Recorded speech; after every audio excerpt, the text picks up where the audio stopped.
Nous ne voulons pas de la retraite à 64 ans. Juste si on peut simplement s'exprimer, voilà. C'est une réforme de pessimiste, c'est une réforme de perdant en fait.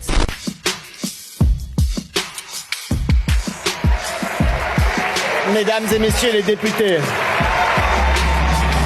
nous y sommes.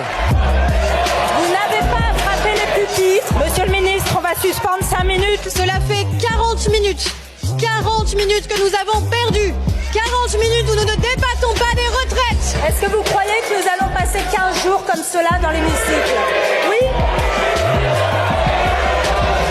Je sais que cette réforme est difficile, mais je sais aussi que faire cette réforme, c'est avoir le courage nécessaire que d'autres n'ont pas eu.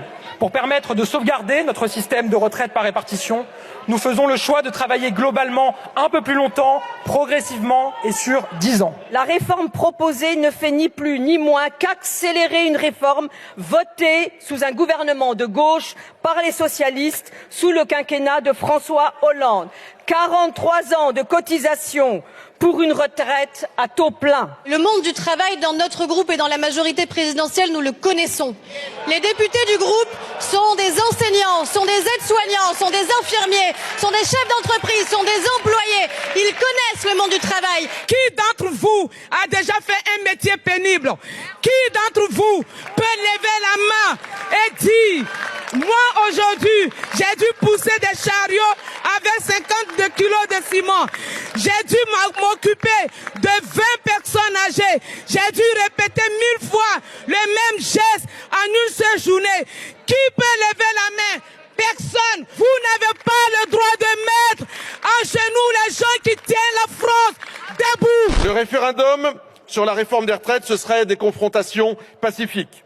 D'abord, la garantie de l'inutilité de l'obstruction, car rendez-vous serait donné aux Français pour trancher et décider librement. Vous avez fait le choix d'une procédure législative probablement anticonstitutionnelle qui est un déni de démocratie. Le choix de ce véhicule législatif et de ce calendrier accéléré est un aveu de faiblesse. Celui d'un gouvernement seul contre tous et qui d'ores et déjà a perdu la bataille de l'opinion. Voilà le bonheur. Le bonheur de s'inscrire pour une rando, le bonheur de traverser la France en vélo, le bonheur de préparer un gâteau au chocolat, le bonheur de prendre des cours de Zumba, le bonheur d'emmener sa petite fille à la gym, le bonheur de n'être pas usé, épuisé, essoré par le travail, mais d'avoir encore de belles années, de belles journées en pleine santé pour en profiter. Votre réforme, c'est un impôt.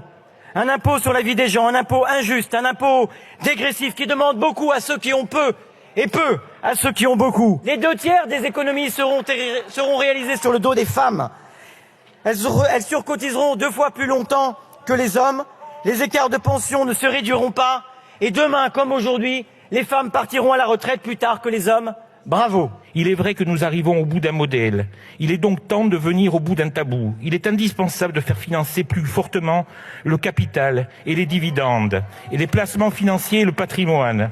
Les 5 millions d'euros de revenus boursiers des 10 familles les plus riches permettraient à elles seules de réduire de moitié les efforts demandés aux actifs. Il n'y a pas de contre-projet viable, parce qu'alors que nous demandons un réel effort aux Français, les populistes de tous bords tentent de leur faire croire qu'ils détiennent la solution magique et les trompent sur nos intentions. Avec un taux d'emploi de 55-64 ans qui dépasse tout juste les 54%, vous êtes en train de construire une machine à RSA. L'impasse totale est faite sur des sujets absolument fondamentaux. Un système par répartition, avec une population qui vieillit, c'est par définition se condamner tous les 5, 10 à 15 ans à repousser l'âge dès lors qu'on n'introduit pas en complément de la répartition une dose de capitalisation, et ce n'est pas prévu dans l'article liminaire. Vous le dites vous-même, il faudra revoir la copie en 2027, dans 4 ans. Et à ce moment-là, qu'est-ce qu'on va demander aux Français? De travailler jusqu'à 67 ans? Et puis 70 ans? Notre système de retraite souffre de défauts structurels, rédhibitoires. Et si on ne remet pas le système à plat, nous allons droit dans le mur.